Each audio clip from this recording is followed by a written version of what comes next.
I thought Clemson had a tremendous defensive game plan of taking away our inside game, taking away a lot of driving lines in the first half.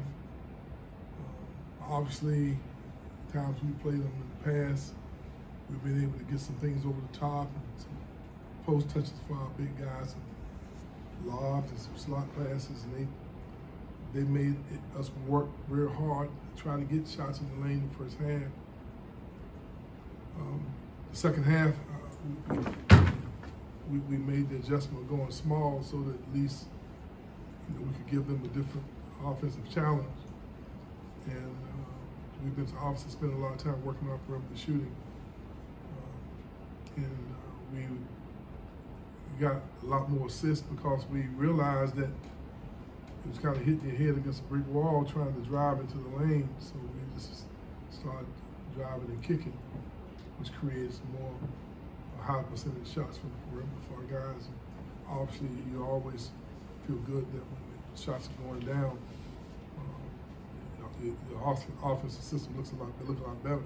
Defensively, I thought that, but I thought that the thing I'm most proud of the fact I thought our kids defensively adjusted their energy, effort. I thought we were sounding a little more fundamentally. Got out and got some deflections and steals. Obviously, anytime you have 9 blocks, that helps. The holding them to 20 points in the second half says a lot about our guys' determination and effort and commitment to want to go out and get stops. We're still searching, still trying to figure out how to utilize the full complement of our players.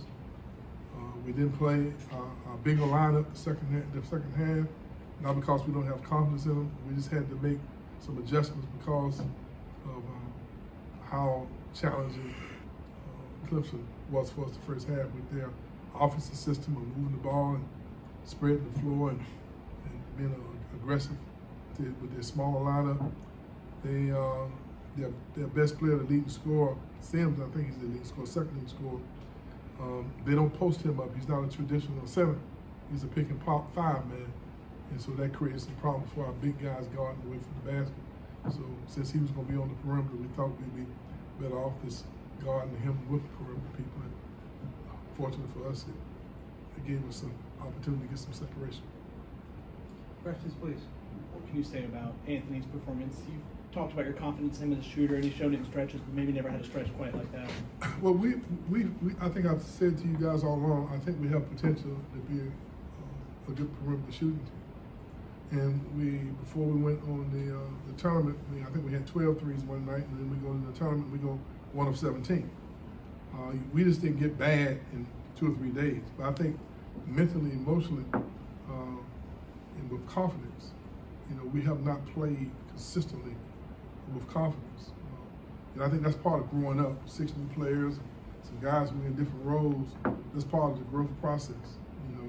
Getting guys to have confidence in what they can do on a consistent basis. We spent a lot of time, I think Coach Young spent a lot of time with our guys that are shooting the last couple of days. And I can just see a better look in their eye, a little more confidence. And I thought in the second half, our ability to drive and kick gave us a lot more opportunities. Our ball movement gave us crisp ball movement, and ball reversals gave us some cleaner looks. And obviously, if you're Clemson, you've seen us shoot inconsistent. So I think we're going to be a pretty good shooting team. Right now, we're somewhere in between from a growth standpoint, but I think as we go through the year, you'll see us have a little more consistency in those areas.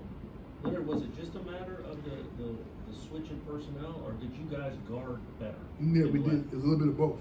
I think that switching personnel gave us everybody who could guard off the dribble. It's more challenging now when you got a point guard trying to battle a 6'9", 245-pound guy inside. But that's when your team defense becomes a factor. You have to put pressure on the ball. You got to get to the front. You got to have weak side help. And I thought our guys executed those fundamentals from a defensive standpoint a lot better when we were forced to go with a smaller line. Did he challenge them at all at halftime or in one of the timeouts? Well, we just, be honest with you, not to that extent. We just said, this is what we do, you know, and we've been pretty consistent with our defensive system. I thought they executed a lot better. And I thought that that was an adjustment that maybe was good for this particular game. I'm not really sure we can do that every game, but that was good for this game. Moving to basketball, it seems like the times that you maybe have struggled a little bit in spurts throughout the season, that's kind of been problematic. What happens is we're trying to develop consistency in making decisions in 0.5 seconds. But you catch the ball and you have to almost have your mind made up what you're going to do with the ball before you catch it. And sometimes that's not always easy when you're playing against people who defensively have schemes too. But I thought the second half, the ball didn't stick as much. And I thought that really created more movement for our players and created some indecision on their part defensively, because not only we moved the ball, we moved the bodies. And I thought that gave us a different look, a better look, and we were able to get in some gaps and get some high percentage kickouts. Everybody else set? Thanks, Coach.